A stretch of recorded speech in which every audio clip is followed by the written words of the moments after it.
สวัสดีครับท่านผู้ชมทุกท่านวันนี้พบกับผมนายฟรีซอนกันอีกแล้วนะครับผมก็ขับรถพวงมาลัยซ้ายเย่ล้อเล่นครับจริงๆผมกลับด้านวิดีโอนะครับ ไม่สิมันกลับด้านกันหมดเลยนะโอเคเดี๋ยววันนี้ผมจะมาขับพวงมาลัยซ้ายในประเทศไทยแล้วก็ขับรถชิดขวาชิดขวาในประเทศไทยนะครับมาลุยกันเกียร์จะดูแปลกๆนะเพราะว่ามันกลับข้างกันเกียร์3กับเกียร์4เนี่ยเหมือนกันนะแต่เกียร์1กับเกียร์5เนี่ยคนละทางกันนะดูในคลิปวิดีโอมันจะกลับด้านกันหมดเลยนะโอเคอันนี้ผมใช้มือขวาในการเข้าเกียร์นะครับส่วนมือซ้ายเนี่ยจะควบคุมพวงมาลัยแล้วก็เปิดไฟเลี้ยวนะครับโอเคไป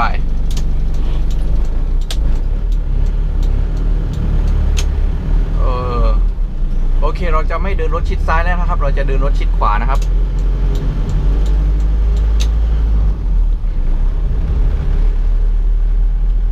และเดี๋ยวเราจะเลี้ยวขวานะครับผมจะอธิบายให้ดูเหมือนกับว่าผมกำลังขับรถอยู่ที่ต่างประเทศนะออกมาแล้วก็ชิดขวาครับเกียร์4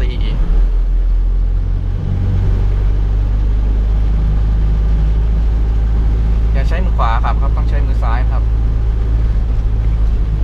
เพราะเป็นรถพวงมาลัยซ้ายนะครับ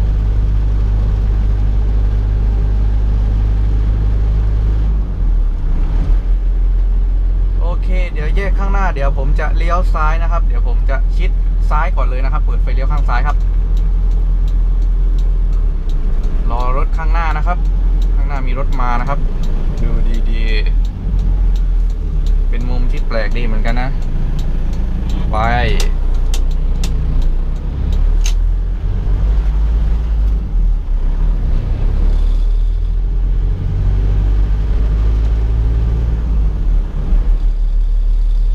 ชิดซ้ายอีกแล้วเห็นไหม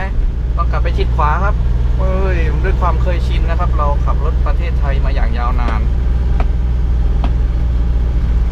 เผลอชิดซ้ายอีกแล้วครับดูสิมันเป็นความเคยชินครับเราต้องปรับใหม่ครับโอเคชิดขวาท่องไว้ในใจครับชิดขวาท่องเอาไว้ในใจมีรถเห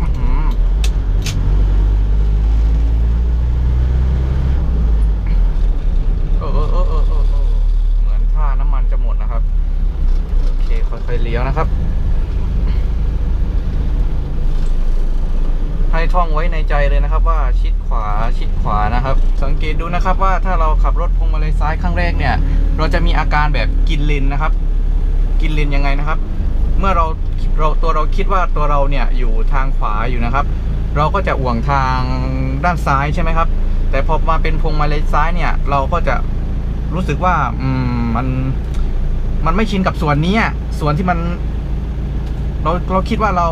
รถเราเป็นพวงมาลัยขวาเราต้องเผื่อฝั่งซ้ายไว้ก่อนมันจะชินไปเองนะครับสักพักเราจะเผลอเป๋ไปทา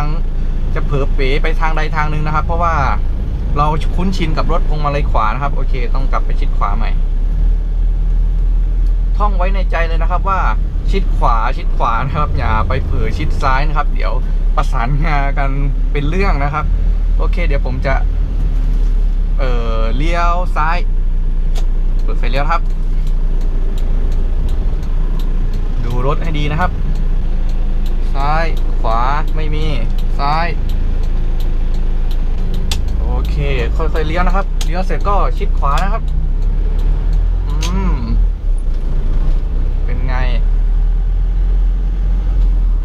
โอเคสำหรับคลิปนี้ผมขอจบไว้เพียงเท่านี้ก่อนนะครับถ้าอยากให้ผมทำต่อก็กดไลค์แล้วก็กด Subscribe กันด้วยนะครับ EP หน้าเดี๋ยวผมจะพาไปวิ่งในทางแคบๆแล้วก็ไปวิ่งในเมืองกันด้วยนะครับบ๊ายบาย